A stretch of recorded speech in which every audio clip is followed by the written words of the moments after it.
You're right guys, in this video I'm going to be reviewing the Evolution Fury5-S table saw. Now Evolution Power Tools very kindly sent me out the saw to try it out and put it through its paces and to do this review. Now I'm no professional by any means, I'm just an average Joe, but I hope you find this video helpful. Let's start with what's included. Of course you get the table saw itself, a mitre gauge that also has a handy hold down clamp, a fence, a push stick. I'm not really a fan of these style of push sticks, but at least you get one. The blade guard, a length of hose for dust collection, and the tools you need to assemble the stand to the saw and also to change the blade. Now on to some technical specifications. The saw has a 1500 watt, 3250 RPM motor. It also has a 255mm 24 tooth multi-purpose blade. Now this blade can cut wood, metal and plastic. The blade will allow you to cut a height of 85mm with wood at 90 degrees and 65mm with wood at 45 degrees. It will cut wood with nails, so no need to worry about reclaimed wood and pallet wood. It will even cut steel up to 3mm thick. Now let's have a look around the machine. At the front of the saw there's the safety power on off button. It easily lifts up to give access to the on button, and you can press the large red button to turn the saw off. The large wheel at the front is used for raising and lowering the saw blade.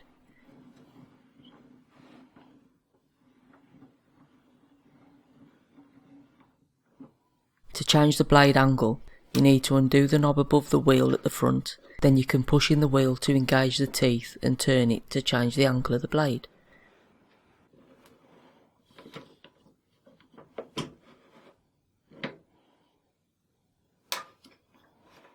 Something to be aware of is if you release the wheel, the weight of the saw can move the angle, so keep the wheel held in and lock the knob before releasing the wheel.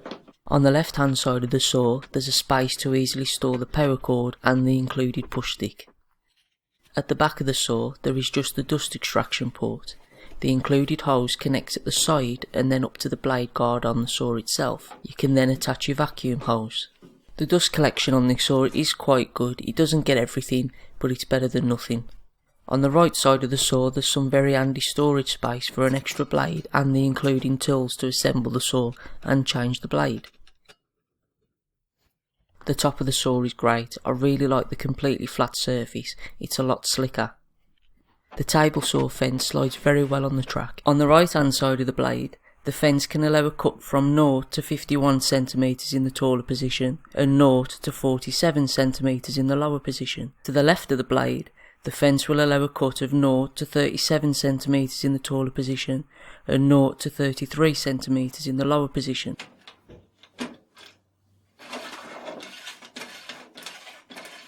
You can also change the orientation of the fence by sliding it completely free and then flipping it to the desired orientation. The fence unfortunately does have quite a bit of flex at the end. I would have really liked to have seen a full length fence on this saw. The fence is also prone to lifting when you lock it down. All that being said, I haven't had it affect any of my cuts though. The mitre gauge fits into the T-track nicely. There's a little play, but again I haven't had it affect any of my cuts. The gauge can tilt through 60 degrees on both sides.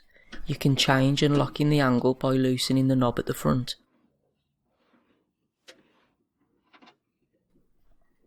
If you loosen the wing nuts, you can remove the face of the gauge. This is great for adding homemade faces and jigs. You can also adjust the distance of the face from the saw blade while the wing nuts are loose too. The gauge also has a very handy hold down clamp.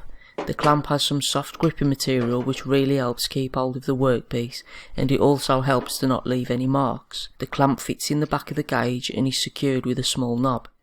You can adjust the height to best fit the workpiece. I've got the mitre gauge in backwards just so you can see it better. The T-tracks are brilliant. I really like that they are just shy of 13mm wide. The wider track makes it a lot easier to create and use homemade jigs, such as my table saw sled.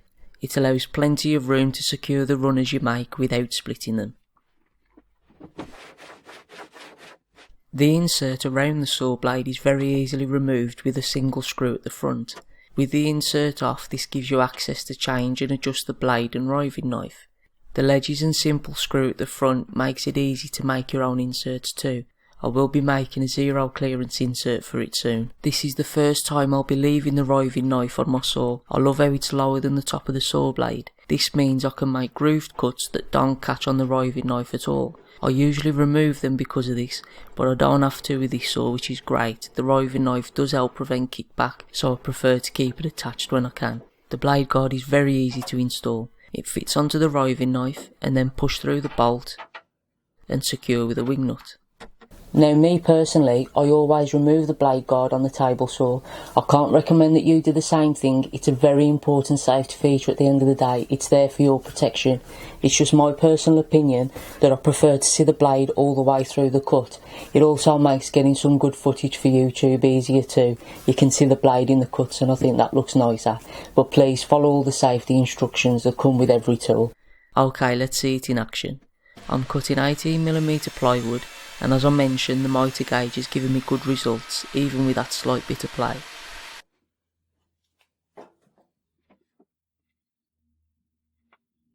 I also want to show how I can make groove cuts with the roving knife still attached, which is brilliant.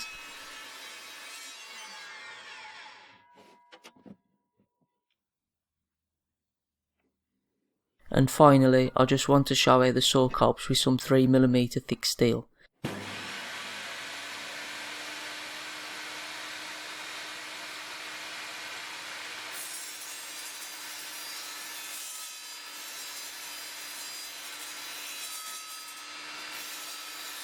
As you can see, it handles it with ease and with no sparks or heat produced.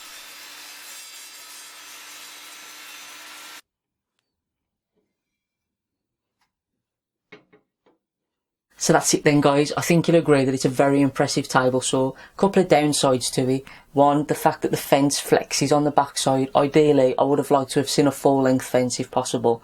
And two, just the fact that if you don't hold in the wheel while you're changing the blade angle, that the weight of the saw can sag and move where you was wanting it to be. But that's no big deal, you just lock the knob off before you let go of the wheel.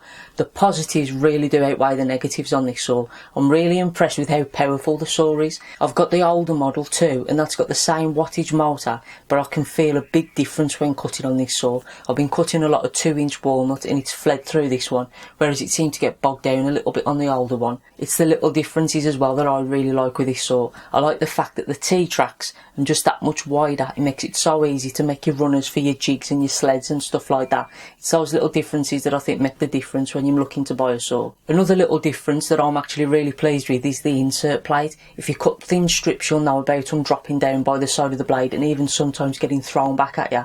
But with this you can make your own, make it a zero clearance, just raise the blade up through it. You'd have to take the roving knife off, but I think the benefit of that, if you're cutting very thin pieces, it's a lot safer, it won't drop down and you can do anything custom that you want to it. It's perfect for that kind of job. In my opinion, I can definitely say that this is the best saw for the money you can get. I've had quite a few other brands and nothing's really stood up to this one, especially under that £200 price bracket. Be sure to check out the description because I'm going to leave links to Evolution Power Tools site so you can check out the saw, more information and just other tools in their range. And I'll also leave an affiliate link down below too, so if you're interested in the table saw at all, I'll get a small kickback if you decide to purchase it. Thank you all for watching. I really hope that you found this video useful. If you did like it, please give it a thumbs up. If you didn't like it, give it a thumbs down. If you want to leave a comment, if you've got any questions, please leave a comment. I answer all of them. If you're not subscribed to my channel already, please click that subscribe button. I do a lot of different videos, not just these reviews. I do mainly project videos and quick tips too, so I'm sure there'll be something that you enjoy. And if you want to share this video too, that really helps me out a lot. Perhaps you know somebody who's in the market for a new table saw and they might find this video useful. Thank you all for watching again.